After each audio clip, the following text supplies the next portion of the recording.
What is up, everybody? Chris Flook here. Chris Flook Podcast, episode number 101. That's right, baby. We hit triple digits, and I got to tell you, I got to thank everybody for the support. Episode 100 is, that time of year is always a tough episode to pump out, but I'm trying to do it every year because, like I said in that podcast, man, if you didn't listen to it, didn't watch it, man, it involves just losing my brother, man. He died 9 years ago. So what we talk about is some of those things that I still think about, right? There's still some things that still haunt you. There's still some issues going on out there, kind of in the world here, that don't seem to be corrected. And, you know, if we share our personal experiences here, hopefully it might be able to help. It might be able to touch one person's life. It might be able to help one person out. If you could help one person out, if you could help yourself out and then help one person out, you're going to make the world a better place here. So that's what we're trying to do now. This episode is a little bit more of a lighter subject matter, so to speak here. We're going to be talking about conditioning, we're going to be talking about moving, we're going to be talking about kids, and we're going to be talking about eating, okay? We're going back to that fitness and kids type idea here. And all in my mind, man, all this stuff kind of ties in together, right? Because we're all grown-ups. If we live a good, healthy lifestyle, those kids that see us moving, they're going to want to get in on that action, I think. We have to be the model. It's not just do this because I say so. It's follow me, man. Let's go. Let's go for a walk. Let's go exercise. Let's show them that this stuff's cool and fun to do, right? More is caught than taught, right? So we're going to be touching on things like that. And a lot of these training concepts I even talk about for adults needs to be remembered when we work with kids as well. So getting into this thing here, man. Where to start? I'm starting out with this. Food, reward systems, all that stuff with kids. Some of these habits that we plant in our children at a young age, in terms of like, hey, if you do this, I'm going to give you a cupcake. Okay. So now we have this issue where we have a kid being motivated potentially by the cupcake and not necessarily the task itself. I was at a football coaching conference a few years ago, and the guy talked about that kid that, you know, you give him $1 every time he takes the trash out. Well, guess what? That $1's not going to be good enough. He's going to want $2. He might want $3. He might want a 5-piece from you, right? And eventually he might just go on a work strike. So what do you have to do? You already planted the seed that the reward system was going to be monetary. You can't really pull that back and say, you should want to do this because it helps me, right? We should try to plant that seed at the beginning. Let that person know, hey, you're an important part of this family, man. We appreciate you helping us out. Or talk about the joy that it gets helping out, right? These are tough things to sell to a kid, right? No kid's gonna want to be like, I'm so proud that I just took the trash out, right? But you just gotta kind of maybe let them know, hey, you're a cog in this machine here that we call family, and you play an important role in this, and we need you to help us, man. You know, kids at a young age, they're so helpful, but then all of a sudden it kind of goes away, and I don't know what happens there. I don't know if the child mind adapts to starts to change, or if the adults start or if the adults play a role in that. But what we got to do is we have to focus on the task itself, right?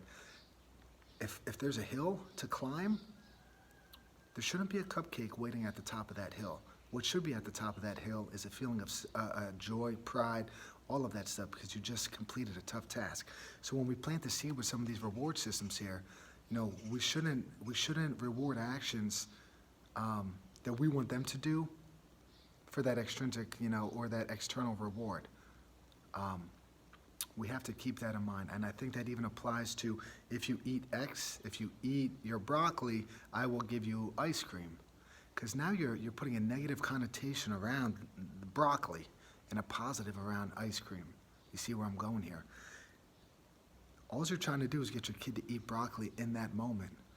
But those moments added up over time is going to create this reward system here that is going to be problematic.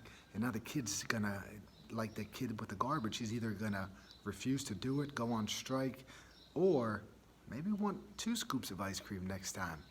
Maybe that 1 scoop's not enough anymore. I'm eating some broccoli here. I'm getting bigger now. Let's hook it up with some ice cream, right? So we got to keep that in mind. We don't want to create the negative connotation around a good act or a good behavior, right? How the heck do we do this consistently, man? That is the challenge of being a parent. It's the hardest thing ever. And maybe it's not for everybody. You know what I'm saying? Yeah, every day's a challenge, right? When you're a parent, man, trying to plant the seeds and trying to create a good kid. Healthy, strong-willed, in our case, but strong, right? So how do we do this now? There's a woman here, Katie Wells, I think her name. I was listening to an interview with her. She goes by Wells or Wellness Mama, something like that on the Insta webs. And she has 6 kids, right? So, I mean, how the heck do you manage all that? But basically, she encourages her kids to, to have a bite of everything, all right? Give me one bite of everything, and then you can eat what you choose. Now, what that does is introduce all these different foods to the palate.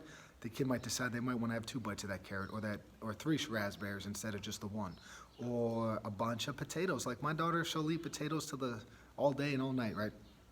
But she would just feast on potatoes if we allowed it. So we got to kind of introduce some ways. We haven't really put this into practice for a long period of time yet, but we're going to try to introduce it here, where we're just got to say, hey, you got to give me, I'm just going to make this up. This is not what we do, but we got 5 fruits and vegetables. You got to eat at least 1 bite of them today, and that's it. All right? Once they do that, eat what you like. Now, we're not letting them eat cookies and cupcakes. It's not eat whatever you want. It's eat whatever food you want that we have for you here, because we got to remember, it's amazing what you eat when it's in your house. And when it's not in your house, it's amazing that you don't choose to eat that, right? So, for example, Easter Sunday, a couple weeks ago, we go to my parents' house. There's cupcakes there. What does Chris do? Eats a couple handfuls of cupcakes, because the guy's got this guy right here, the guy talking to you right now, has got his impulse control is not great sometimes. He's an all or nothing kind of guy. So, what does that mean? He tries to have some discipline and just say no, Nancy Reagan style. Just say no, right? But I've got some moments of weakness, we'll say, and that 1 cupcake might turn into 5. And then guess what? We might be taking cupcakes home for the next day, so I'm eating cupcakes again, right? So it's amazing that I don't eat cupcakes when they're not around. Who would have thought? But when they're around, sometimes I give in, man. And once that impulse once I wet my whistle, so to speak, floodgates, man, they just open up, and I start crushing. Now, if you don't want your kid to eat something, don't serve it to them. If you don't want your kids to eat something, don't have it in your house. If you don't want to eat something, don't have it in your house. If you don't want your spouse to eat something, don't put it in the house. That is if you have control of what is bought, right? Keep that in mind. Lastly, about this thing with kids, you almost want them to learn some lessons the hard way, right? How many of you remember when you were a child and you ate? I remember this distinctly. An old teacher of mine, who was a friend of my parents, worked at this, it was like a bar/restaurant, and this guy was just feeding me like, he's like, hey, you want a chocolate bar? Sure. Hey, you want some beef jerky? Sure. Hey, you want these nuts at the end of the table? Yeah, sure. My dad's there, they're hanging out, and I'm just eating all kinds of food, and guess what? I got a terrible stomach ache, right? I learned a tough lesson that day. Don't eat random junk nonstop for a couple hours. I had to learn that lesson. Kids have to learn these lessons. That's fine. Hey, you want to go and eat that crap, man? You want to go to your friend's house and eat 3 cupcakes? That's on you, brother or sister, right? That's on you. You feel like crap? You know why. You see that piece of steak with some broccoli? That doesn't make you feel like crap, does it? But those 6 cupcakes you just had does. So keep that in mind when you make future decisions. Future decisions. We'll go with that. It's a little FYI. You're going to have to revisit that lesson over and over again, because you might abstain for a while and then you're going to fall back into the same habits, right? So remember that. Habits, reward systems, all that stuff. It starts at a young age. Everything you do matters. So let's make some good decisions. Moving on, the Fitbit, man, this tool right here. Can you see it? Can you see that bad boy? I got it as a gift for Christmas. Shout out to Marisa. Thank you for that, because it's been a great tool, man. It's getting me moving more. It's getting my steps up. My steps are not a problem because I work on my feet here training people. But it's getting me this thing called the zone minute, right? So you get 1 zone minute if your heart rate exceeds 109. In my case, anyway. I think it's based off height and body weight, but I don't know. Never looked into it, nor do I really care to know that detail. But anyhow, 109 beats per minute. You get 1 zone minute for that. If you exceed 134, you get 2. You get a double whammy right there. So what this thing does here is it gives you a goal, right? If you want to get 50 zone minutes a week, this thing lets you know where you're at. Like, I guess first off, you got to know where you are before you want to make a goal, right? You don't want to say, I'm only getting 17 zone minutes a week. I want to get 300. That's not really a reasonable goal. Maybe down the road it is, but the Fitbit gives you a point. It gives you how many steps you got, right? If you're at 5,000 steps and you want to get to 10,000, you got to get there inch by inch, right? There's that weird saying that's like, how do you eat an elephant? 1 bite at a time. That's how you got to incrementally make improvements to your routine. So what I like to say is the Fitbit gives you your point A, and then from there you can create your point B. All right, my recommendation here is you have that big audacious goal at the top here, but then you need those milestone goals to get you there. All right, don't skip those milestone goals, because for one, it's going to set you up for the potential heartbreaking failure when you don't reach that big one. But if you can just keep chipping away at the milestones, you're going to kind of create this, that snowball effect, that sea of positive change is what we need to do, right? So let's say you want to get your steps up. You're at 5,000, you want to get to 10,000. If you take 1 year, say in the next 12 months, I want to get my steps up, right? If you add 10% onto your goals here, if you add 10% onto your step total. So if you're at 5,000 steps and you add 500, which is 10%, that first month, right, just go 5,500 steps, that's it. I know you might be discouraged, I want to do 10,000, blah, blah, blah. But if you do too much too soon, man, your body might not like it.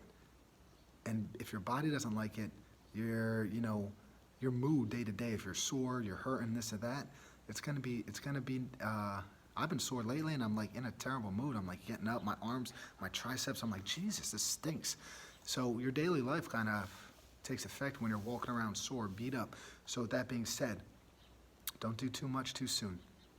If you add 10% on, so remember that compounding effect, right? I think our boy Benjamin Franklin talked about this back in the 1700s. Compound interest is like an investment strategy, so to speak, right?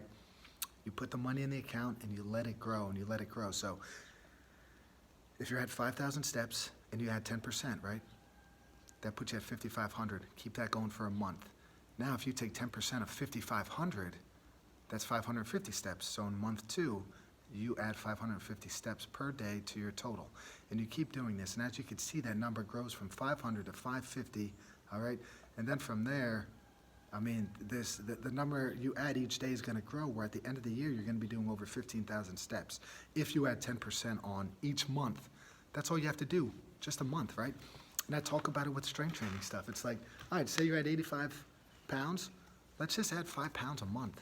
Is that reasonable? You got 3 months to get to 100 pounds on your bench press before you go to college or something like that? Let's add 2.5s each month, and that's it. That's all I want you to do. Nothing more, nothing less. Let's write this thing out and let's get to our goal, right? So that's how we address things, man. Inch by inch, little by little, one bite by one bite. Now with the zone minutes, this has been good for me because I don't say get the zone minutes when I'm strength training all that much, right? But that's where I was doing I was living there a lot.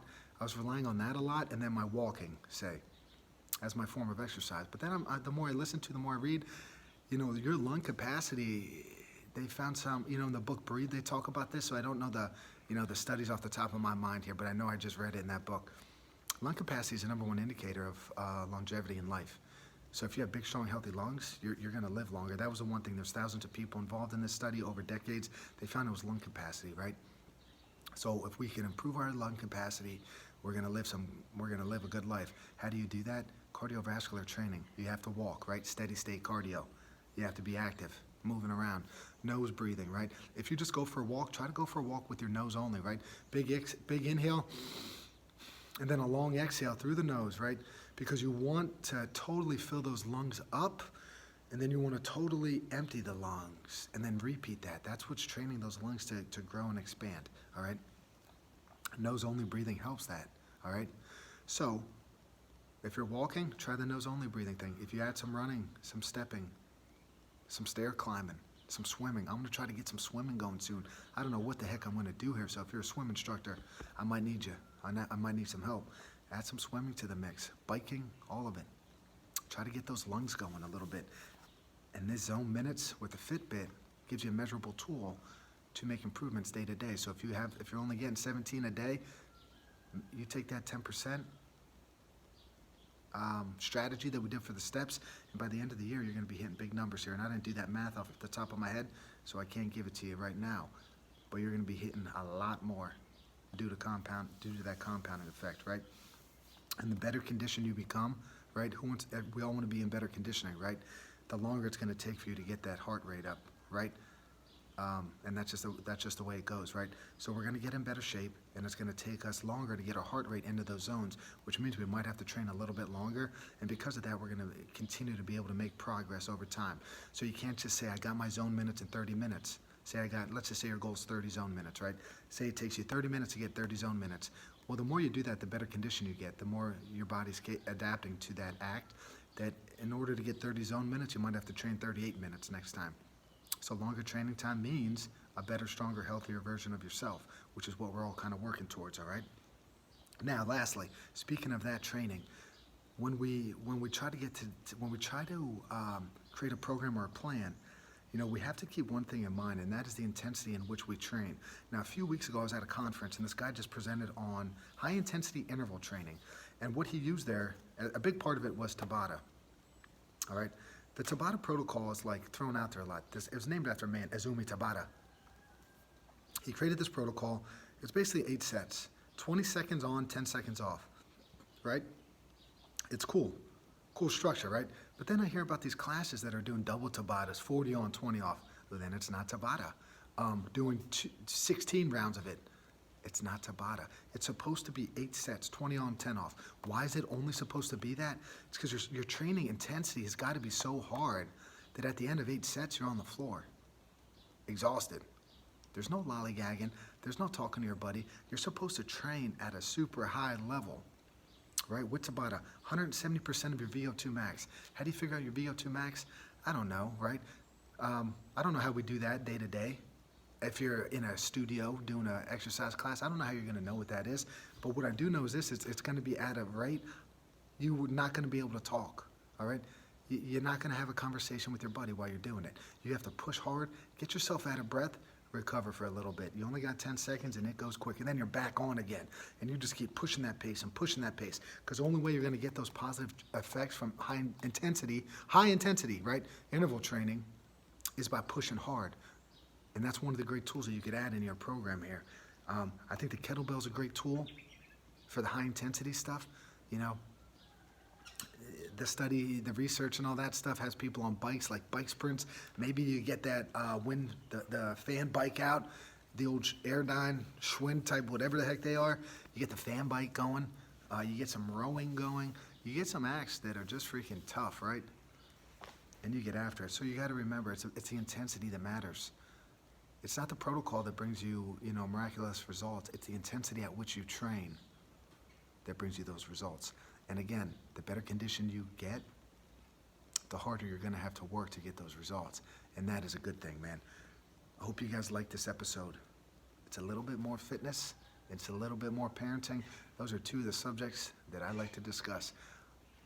We're out there, man. YouTube, Stitcher. Sorry, not Stitcher. I don't even know if it's a thing anymore. YouTube, Spotify, Google, Apple. The birds are out. The sun is coming up. It's a beautiful day on the farm. Hope you guys enjoy this. Again, thank you for the support. Like it, share it, all that stuff. Whatever we're doing here, all of this kind of supports these youth programs that we offer here at Cornerstone Fitness, right? chrisflick.net's the website. If you want, I got a new blog up today. I got my weekly word. It's a newsletter that I put out every week. I put it on the website as well. If you like it, go to the site. You can subscribe there, man. Hope you guys have a great day. Peace, everybody.